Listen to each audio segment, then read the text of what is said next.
ఒక జర్నలిస్టు, ఒక టీచర్, ఒక ఇండస్ట్రియలిస్టు, ఒక వకీల్ సాబ్ అన్నీ కలిస్తే ఒక రాజకీయ నాయకుడు అయ్యాడు. అందుగురించే చదువు పర్ఫెక్ట్గా ఉంటే రఘునందన్ రావు లాగా అనిపిస్తాడు నాకైతే.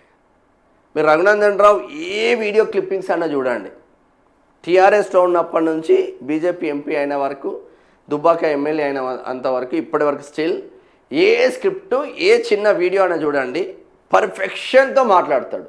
దట్ ఈజ్ పవర్ ఆఫ్ చదువు అనుకోవచ్చు. అంటే చట్టాలపైన అవగాహన ఉంది, జర్నలిజం పైన అవగాహన ఉంది, ఇటు పొలిటికల్గా పూర్తి స్థాయిలో అవగాహన ఉంది. సుదీర్ఘకాలంగా మెదక్ జిల్లా టీఆర్ఎస్ అధ్యక్షుడిగా చేసిండు, పటాన్చెరులో ఉండే అప్పుడు.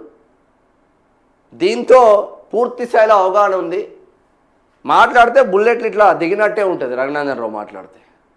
ఇంత మంచి మంచి మంచి బీజేపీ సబ్జెక్ట్ ఉన్న ఎంపీలు ఉన్నారు రఘునందన్ రావు లాగా. మరి సీఎం ఏం చేస్తాడో చూద్దాం ఈ సినిమాలో.